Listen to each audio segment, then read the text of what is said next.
Now you've read the first few pages, and I'm going to go through this rather quickly and they make the point that one might think that the people in Nepal that he's using as an example are too poor to hire various people, and the idea is the reverse, is really because they are trying to do everything, they are not specializing and taking advantage of specialization.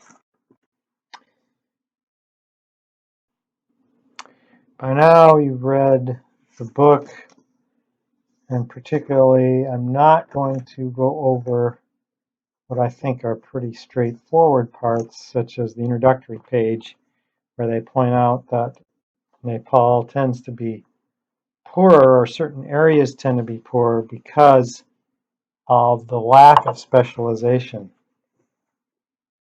Now, one of the things I want to do is, now the next step is to look at the benefits of specialization, which is the reason why we went through all this to begin with. And so we'll just take the idea that the market wants to buy 16 web updates per day, and then we're going to illustrate the benefits of specialization. So first, let's take a non-specialized case. And this is often what we'll do in this class, is to demonstrate something, we'll show the opposite, what the converse. So we'll start with the non-specialization case. Mary spends half her 8-hour day at each activity.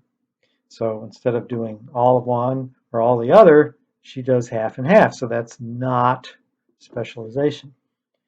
Well, if she spent 4 hours doing web updates, she could do 12 of them, right? Since she can.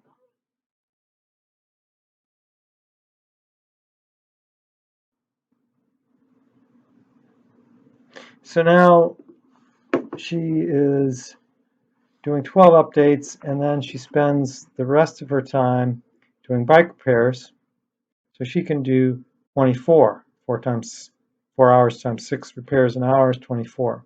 So she does 12 updates, 24. Then Paula produces the rest of the market web updates, which is going to be 4. So now Mary does the 12 updates, 24 repairs. Now we're saying Paula will just do the rest of the web updates, 4, right? So if 16 were going to be sold in the market, Mary's already done 12. Paula does 4. So it took her, she can do 2 an hour, so to do 4 takes 2 hours. Then she spends the rest of her 8-hour day. Paula spends 6 hours, so she can do 12 repairs. And so the total, if you put Mary's and Paula's production together, they can do 12. They can do 16. That is 12 plus 4, and then they can do 36 repairs. That is 24 that Mary did and 12 that Paula did. And so that's their total production. Now, in the next slide, we will see what happens if there is specialization instead of half in each activity.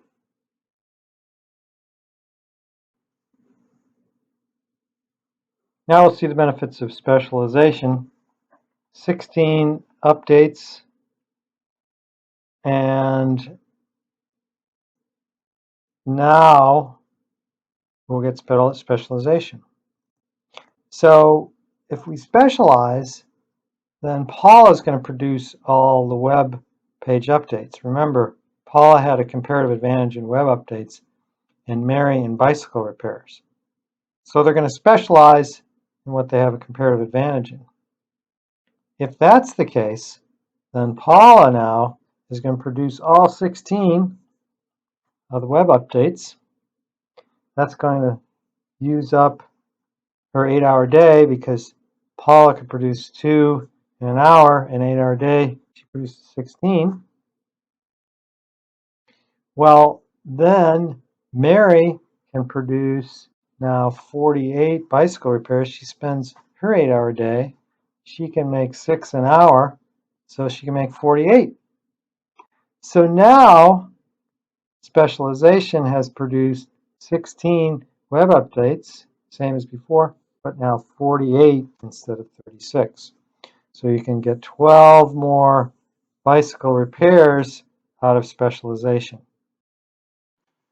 Now, what did we do here? Well, we started out with just the amount of time it took each individual to produce each good or do each service.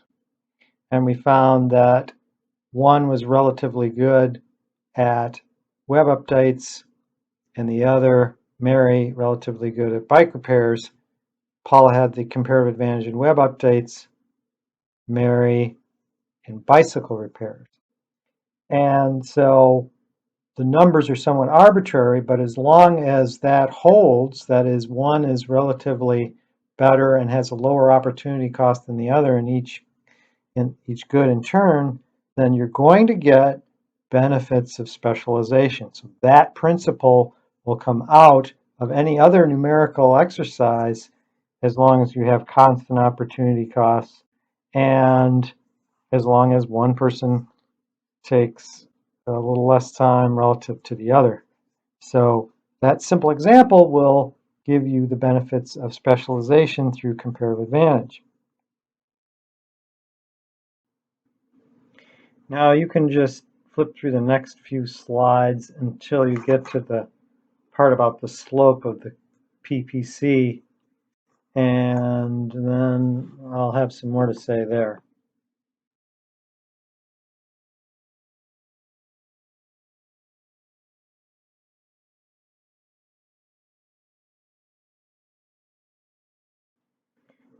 The book calls this the production possibilities curve. It's sometimes called the production possibilities frontier, PPC or PPF, exact same thing.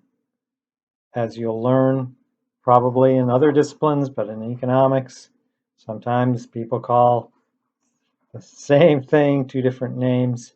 I actually like frontier because that's the limit. You can't go beyond that. So you're at the frontier when you're on that line. And that's with a given amount of resources or inputs or factors of production, land, labor, and capital, and natural resources. Just a word about technology. We use technology in a very specific way in economics. It's not computers, it's not iPhones, it's not any of those items that are related to information technology. Technology is any method of producing.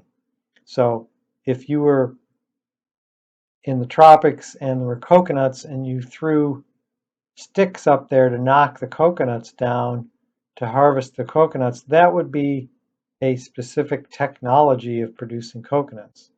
It wouldn't be a very good one. We could think of probably better ones. So it's not a very advanced one, but it is a technology. And so that's what we mean in economics. This is pretty straightforward, I think.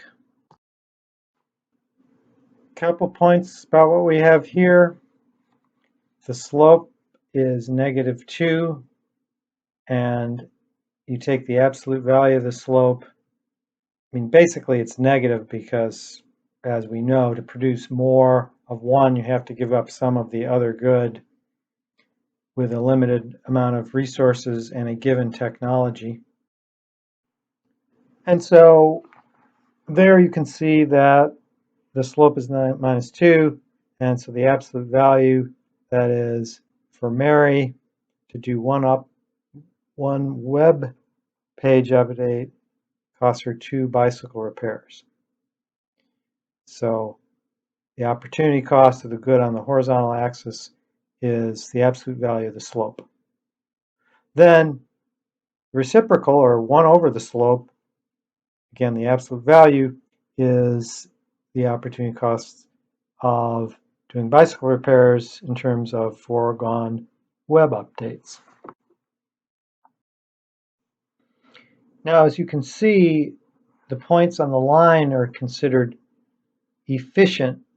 Now, your book just calls that efficient. I will add the term technically efficient because later on we'll run into the notion of allocative or economic efficiency, which is a more demanding definition. But technically efficient at this point simply means you're not wasting time, you're not wasting resources, you're producing as much as you can of one or the other good, and you devote all your time to bike repairs, 48 of them, or web updates, 24, or some combination of the two.